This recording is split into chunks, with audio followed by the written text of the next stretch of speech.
तो आज जो है हम लोग वज्र गुणन विधि देखेंगे, ठीक है, यानी क्रॉस मल्टीप्लिकेशन मेथड। क्या विधि देख रहे हैं हम लोग? तीसरा, ठीक है ना। तो ये जो है आपको कथी है, दो चर वाले रैखिक समीकरण का समझ सकते हो, व्यापक रूप है, ठीक है ना। तो दो चर वाले रैखिक समीकरण में क्या होता है, समीकरण 1 में a1 b1 और कथी होता है, c1 होता है, और समीकरण 2 में क्या होता है, a2 b2 और c2, इतना चीज तो जानते हो, ठीक है ना। अब यहाँ पे समझना है, हम लोग जो यहाँ पे वो फार्मूला निकालेंगे, ठीक है, समझो फार्मूला कैसे बनेगा समझ। ये हो गया x, हो गया कत हो गया x, यहाँ पे लिखेंगे हम लोग b1, यहाँ पे b के बाद कत होगा b के बाद कत होगा, तो c होता है ना, तो हम लिखेंगे c1, पहले समझ लीजिए, बराबर यहाँ पे y हो गया, c1 लिखे तो यहाँ पे c1 लिखेंगे, यहाँ पे c के बाद फिर a1, ठीक है। चलो हम जो जैसे लिख रहे हैं समझो, पहले ये एक हो गया, कत हो गया ये एक, अब a1 के बाद फिर लिखेंगे a1 और फिर यहाँ पे लिखेंगे कथी b1, ठीक है, कोई दिक्कत। अब यहाँ से शुरू करेंगे, नीचे लिखेंगे इस b1 से शुरू करके यहाँ लिखेंगे b2, यहाँ पे b2 के बाद c2 है, तो फिर यहाँ पे कथी हो जाएगा c2, और फिर यहाँ पे कथी है a1 है तो a2, a1 है तो भाई a2, फिर है तो भाई b2। इतना समझ में आया सबको? ऐसे करने के बाद कथी क्रॉस करेंगे, ऐसे और ऐसे, ठीक है, समझ में आ रहा सबको? ऐसे करते हैं क्रॉस, समझो पहले, ये हो गया क्रॉस हो गया ना। अब कथी करना है, क्रॉस गुना करेंगे, कथी करेंगे हम लोग क्रॉस गुना, तो x लिखो ऊपर एक साथ x लिखेंगे, ऐसे करेंगे, ठीक है। तो b1 में कथी से होगा c2 से, और फिर इससे गुना करेंगे तो दे देंगे बीच में माइनस, c1 में होगा कथी से, c1 में b2 से, ठीक है, कोई दिक्कत।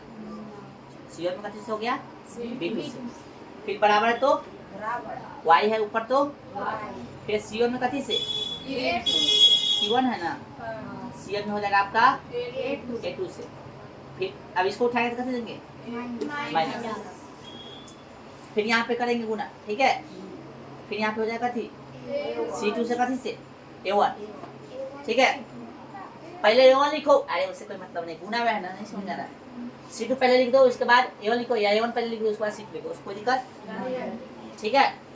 चलो समझ में आ रहा है सबको? फिर यहाँ पे देखो, अब क्या करेंगे, यहाँ पे फिर हो जाएगा एक है का a1 है कथी b2, ठीक है ना। फिर यहाँ पे अब इसको उठाएंगे कथी होगा माइनस, और फिर यहाँ पे कथी होगा a2 और कथी होगा b1, ठीक है, कोई दिक्कत यहाँ तक? चलो यहाँ तक इतना ले आने के बाद समझिए क्या करेंगे इसके। अब जो है हम लोग क्या करेंगे, एक बार जो है x लेंगे, कत लेंगे x, b1 कथे है c2 घटे c1 b, ठीक है, और बराबर कर देंगे एक के वैल्यू, एक का वैल्यू क्या है a1 b2 घटे a2 b1, ठीक है। चलो ये एक बार हो गया, फिर लो, फिर अब बचा लेना y को उतारो, और फिर तो ये बार जस के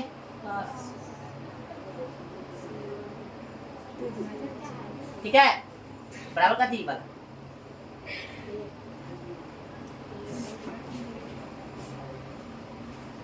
कोई दिक्कत। अब कथी क्रॉस गुना करो, कथी करो क्रॉस गुना करो, ठीक है, कथी करेंगे क्रॉस गुना करेंगे, क्रॉस गुना करेंगे, यहाँ पे कथी होगा इससे गुना करेंगे, इसमें तो कथी होगा जस के ब्रैकेट में दे देंगे, ब्रैकेट में चाहे गुना कर दो, बात कथी है इससे में, तो एक से गुना करने का मतलब ब्रैकेट में ले लिए, इस ब्रैकेट के अंदर a1 b2 a2 b1 bracket बंद। अब एक से इसमें गुना होता है, एक से गुना करने में कोई फर्क पड़ेगा, इधर कथी होता b1 c2 minus c1 b2, इसके इधर से गुना, इसके इधर से गुना, समझा रहा है? तो यहाँ पे हम लोग अब यहाँ ना कुछ तो कथी है एक है, हाँ इसमें भी ना कुछ तो कथी है एक, यहाँ ना कुछ तो एक हो गया ना भाई। चलो सॉरी उल्टा गुना कर दिए, ध्यान दिए थोड़ा सा,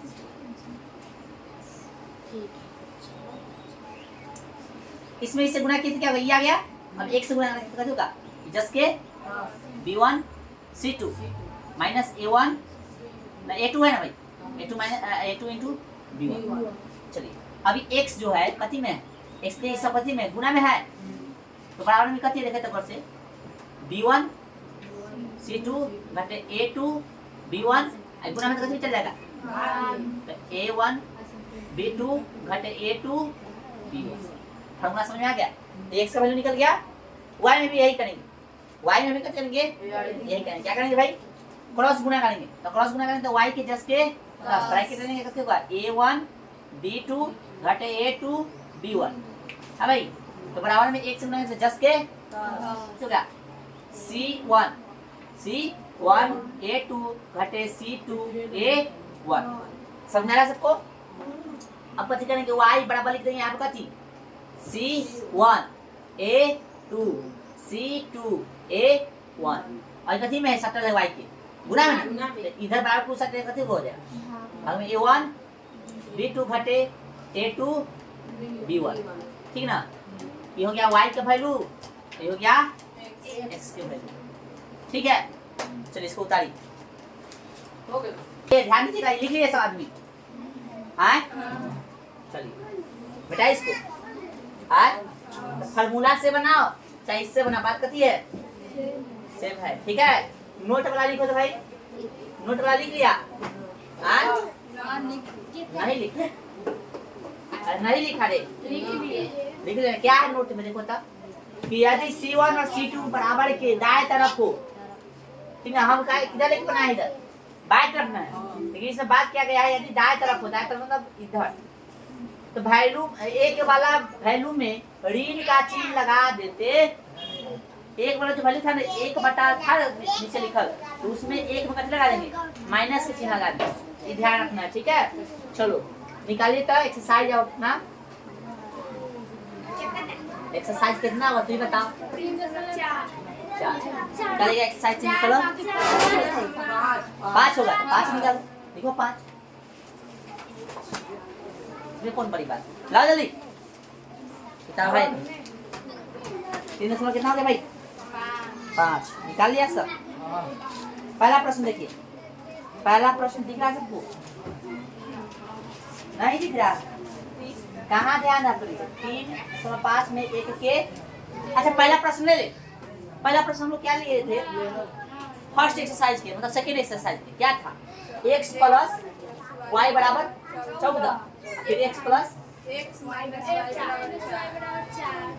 y बराबर कितना 4, ये बराबर किधर इधर है इधर भेज दे ना, एक वाला में कथी लगा देना माइनस, समझा ना सब, या तो इधर भेज दो चाहे एक वाला में कथी लगा दो तो पहला ना शुरू में इधर भेज दो, ये क्वेश्चन हमारी कथी है क्वेश्चन, इसको बनाना है तो कथी करेंगे हल x प्लस y माइनस कितना तो इधर बराबर 0 ठीक है, और x माइनस y माइनस कितना 4 बराबर।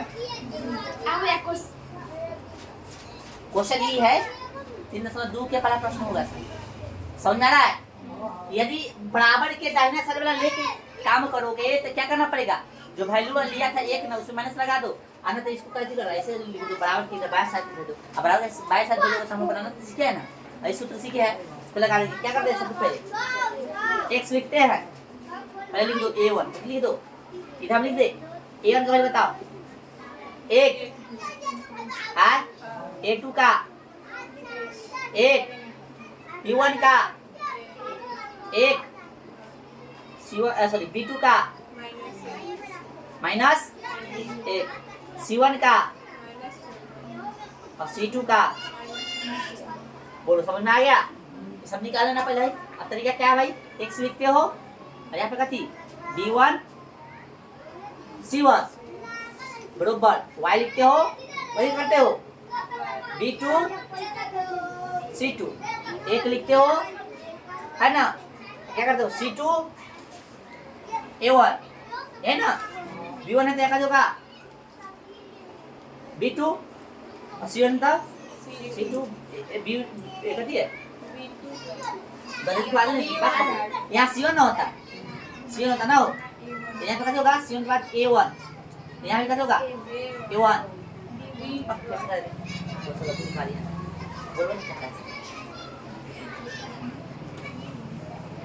ना दिख रहा है इन लोगों को देखो। चलो क्या करेंगे अब x यहाँ पे लिखेंगे हम लोग ऐसे ठीक है। अब क्या करेंगे हम लोग यहाँ पे b1 कथी b1 के बाद कथी होगा c1 और बराबर के चिन्ह देंगे यहाँ पे y, c1 है तो कथी c1 और a1, फिर एक a1 है तब a1 और यहाँ पे हो गया b1 ठीक है। कोई दिक्कत? अच्छा अब यहाँ B1 है तो क्या होगा? B2 और यहाँ पे C1 है तो C2, C1 है तो N है तो A2 और भाई A2 और बोलो कोई दिक्कत? क्रॉस क्रॉस है ना? तो x के ई सही है ना? ई सही होना चाहिए तो आंसर क्या बनता है? x के x ठीक है। इकराम ध्यान रखो b के बाद c और ऊपर 1 1 लेना है, नीचे में 2 2 लेना है। b के बाद c के बाद फिर c, जहां से खत्म होती से शुरू, फिर c के बाद तो d नहीं तो कथी चलेंगे a, फिर एक बार फिर एक खत्म होता फिर a, उसके आगे कथी ऐसे ले लेंगे, इसके आगे कथी b है तो b लेंगे। तो प्रकार में 1 1 नीचे में 2 2, b1 है तो b2, c1 है तो c2, c1 है तो c2, a1 है तो a2, a1 है तो a2, b1 है तो b2। बोलो भाई सब समझ में आ गया? आई b1 का बोलो b1 कितना है? 1 है ना? c1 कितना है? 14 माइनस 14 ठीक ना? भरते चल जाओ। b2 कितना है? b2 माइनस ठीक ना? और भाई c2 कितना है? समझ आ रहा है सबको बरोबर? c1 और यहाँ पे कितनी चाहिए? a1 नीचे देखो c2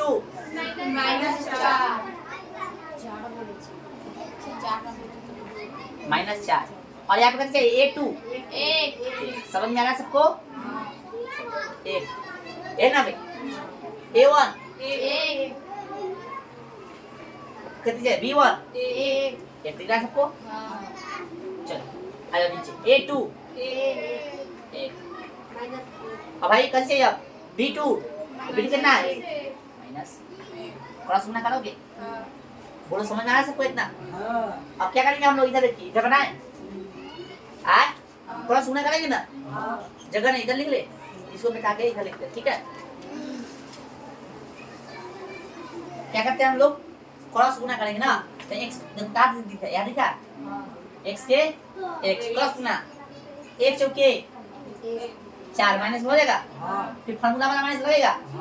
हाँ 1 चौके 4 यहाँ पे कितना माइनस प्लस हो गया, माइनस 14 कम माइनस था, ठीक है? ध्यान रखना। चलो y है तब y समझ में नहीं आएगा। 14 कम कथी में? फॉर्मूला वाला माइनस लगा दिए और 4 कम माइनस में, एगो माइनस कथी में? प्लस में। आया देखिए एक है एक कम कथी में? माइनस में। फिर एक कम फॉर्मूला वाला माइनस। आ जाओ क्या करते हैं हम? एक दो इसको इसके बराबर, फिर इसको तो -4 14 कितना लिखेंगे? 1 बटा अच्छा इसको सॉल्व कर लो ना, पहले सॉल्व कर लो फिर बाद में अभी करेंगे। तो माइनस कितना आ गया?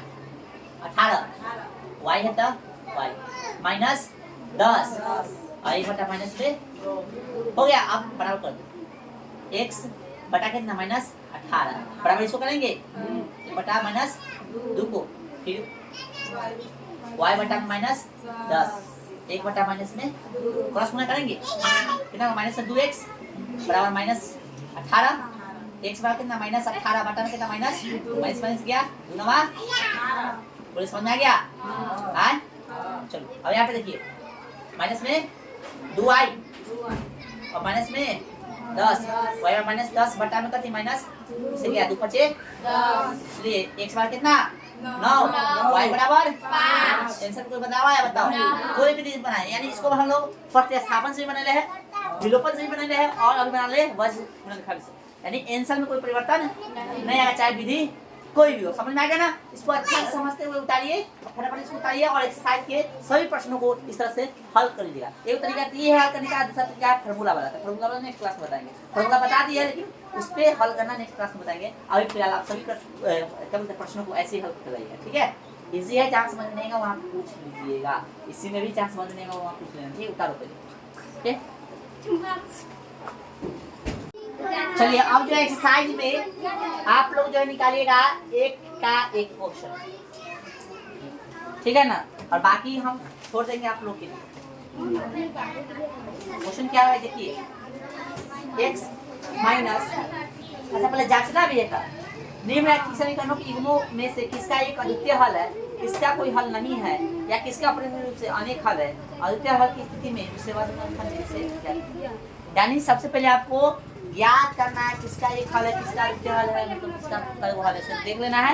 यदि अद्वितीय हल यानी अद्वितीय हल मतलब मात्र एक हल है तभी उसको इससे बनाना है, नहीं तो नहीं बनाना है। पहले तो जांच क्वेश्चन लिखो भाई, x माइनस कितना है भाई 3, y माइनस 3 बराबर 0, दूसरा क्या है 3x माइनस 9y माइनस 2 बराबर, पहले जांचना है ना। जैसे तो लिखते हैं हम लोग a1 बटा, जांच लो पहले a1 कौन है बताओ, a1 कितना है बताओ, a2 b1 b2 minus c1 c2 हो गया। अब जा सकते हैं a1 बटा कैसे होता है a2, तो a1 का वैल्यू कितना भाई a2 का b, नहीं भाई b1 बटा b2, b1 बटा का थी b2, b1 का वैल्यू कितना है -3 और b2 का वैल्यू कितना है माइनस में क्या है, तो b1 का वैल्यू कितना हो गया बताइए, तो 1 बटा कितना, दोनों सेम है ना लगता है आगे सब होगा। अब कैसे लिखेंगे हम लोग c1 बटा c2, c1 का वैल्यू कितना है माइनस, देखो c1 c2 का माइनस करता है 3 बटा 2 को बराबर है, तीसरा बराबर नहीं है तो जानते होंगे, लिखेंगे a1 बटा a2 बराबर है का थी b1 बटा b2 बराबर नहीं है c1 बटा का थी c2। इस स्थिति को हम लोग कभी करते हैं ग्राफिक में क्या था समांतर का हल कोई नहीं होता है, देखेंगे इसलिए समीकरण युग्म का कोई हल नहीं हुआ, कोई हल नहीं, जब कोई हल नहीं होगा तो आगे सॉल्व भी नहीं करना है। बोल दिया था अद्वितीय हल होगा तभी सॉल्व करना है, ऐसे जांच लेना, जांचने के बाद जो है इसमें बना करना, ठीक है। छोड़ देते हैं सब एक्सरसाइज कोशिश कर लेना, ठीक है।